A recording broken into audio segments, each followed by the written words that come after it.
Thursday, October 12th, 2017, 3 a.m. Charlie tried his best to run away, knowing there was nowhere he could hide. The Lilith Annabella centaur let out a double dual-tone scream with a vibrato, resembling the whinny of a horse. The little monkey demon Maisie screamed and pounded her chest. Legless Hunter cackled menacingly. All of the possessed were laughing aggressively. The black mist entered Hal, followed by Peter. The last remaining to not be possessed were Charlie and his father James. James managed to grab the book as he bitch-slapped his possessed kids out of the way. James kicked Hunter's severed legs out from under his hands, ran past his possessed children, then rode on Annabella's back and grabbed his wife's breasts one last time from behind, before slapping the back of her head and running all the way down the stairs to see Charlie using the hammer on George's severed head, after taking care of Mildred and Herman. Brains were mashed and splattered across the room. Charlie and his father James had made it out of the front door when Monkey Demon Maisie grabbed the top of James's head and busted it open, revealing his brains, making him urinate all over himself. He continued to urinate as his eyes turned white and the irises rimmed in red, and he fell to his hands and knees. He coughed up blood and dropped the book. The Verba Mortuorum opened after the splatter got into its skin. It flipped to a pair of pages, one with a spiral and an X through it.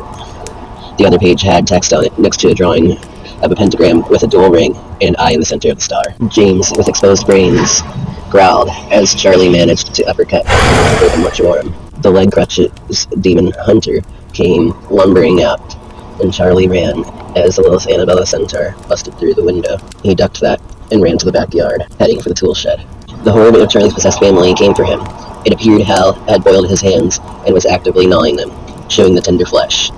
His eyes were the fiery orange kind, same for Charlie's cousin Peter, who had a cleaver stuck in the back of his neck, while he held his skull head half separate from his neck and lower jaw. Charlie screamed when he looked back to see that Angela's mashed head was being carried by her body that was elongating all over again. George's mashed head was hopping along behind his naked, armless body, with the severed arms crawling like spiders. Mildred, with barely any head left, was carrying her husband Herman's upper half, while his other half, with a single arm and no head, marched along with her. Charlie tucked the book under his right arm, keeping the pages it was on. The next thing that made Charlie scream before he could manage to touch the tool shed was the sight of his Aunt Courtney and the vine, quite literally rising from the grave. All of Charlie's demonic family chanted over and over, screaming in their dual-tone voices as Charlie sobbed and ran to the tool shed.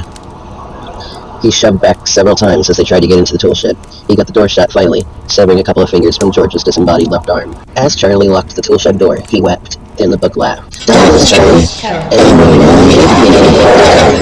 Charlie's dilapidated and possessed family shouted in unison, continuing to beat on the exterior of the tool shed. "Fuck it. There's nowhere to hide around here," Charlie shouted to himself.